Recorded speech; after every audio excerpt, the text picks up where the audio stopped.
Rangpur collectorate ঈদগাহ মাঠে বিএনপির বিভাগীয় নির্বাচনী জনসভায় নামে মানুষের ঢল। বিকেলের মধ্যেই কানায় কানায় পূর্ণ হয়ে ওঠে জনসভা স্থল। রাত 8:30টায় বাসে করে জনসভা স্থলে আসেন বিএনপি চেয়ারম্যান তারেক রহমান। আগামী 12 ফেব্রুয়ারি ধানের শেষে সিল দেওয়ার পাশাপাশি গণভোটে হায়ের পক্ষে জনগণকে রায় দেওয়ার আহ্বান জানান তিনি।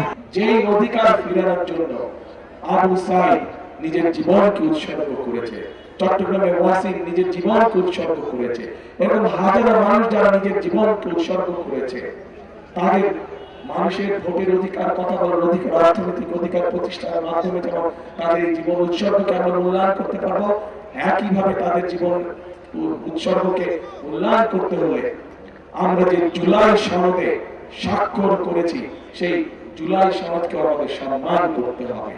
এবং সেজন্যই আপনাদের সকলকে অনুরোধ করব যে ধানের শীষে যেমন সিলটা দিবেন 12 তারিখে, একই সাথে আপনাদের যে দ্বিতীয় ব্যালট পেপারটি দিবে হার এবং না, সেখানে হারের পক্ষে দয়া করে আপনারা রায় দিবেন।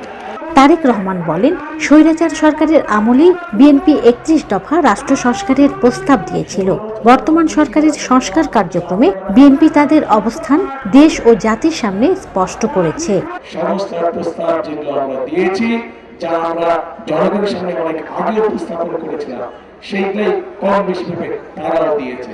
হতে পারে কোনোটি ব্যাপারে আমাদের সাথে কিছু দ্বিমত আছে, কিন্তু আমাদের সাথে যদি কোনোটি ব্যাপারে দ্বিমত থাকে, আমরা কোনো লুকো ছাপা করিনি। আমরা জনগণের সামনে প্রকাশ্যে বলেছি যে কোনটিতে আমরা সম্মতি দিয়েছি এবং কোনটিতে আমাদের কিছু ডিসএগ্রিমেন্ট আছে, প্রকাশ্যে বলেছি। সকল প্রকার ষড়যন্ত্র রুখে দিতে আগামী 12 ফেব্রুয়ারি সকালে ভোট কেন্দ্রে গিয়ে ভোট দেওয়ার আহ্বান জানান বিএনপি চেয়ারম্যান তারেক রহমান। 16 বছর যেমন নিশিরাতের নির্বাচন হয়েছিল, আমরা এবার করতে দেব না। 16 বছর যখন আঙুর নির্বাচন হয়েছিল, আমরা এবার করতে দেব না।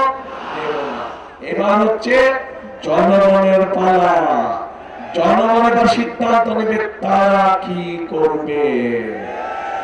কাজে জনগণ, সকল মুসলমান, হিন্দু, বৌদ্ধ, খ্রিস্টান, যে যেখানে আছেন, সকল ধরনের মানুষ যারা ভোটার, প্রত্যেকে ভোরবেলায় গিয়ে ভোট কেন্দ্রের সামনে লাইন দিয়ে দাঁড়াতে হবে, যাতে করে কেউ কোনো ষড়যন্ত্র করতে না পারে। সতর্ক থাকতে হবে।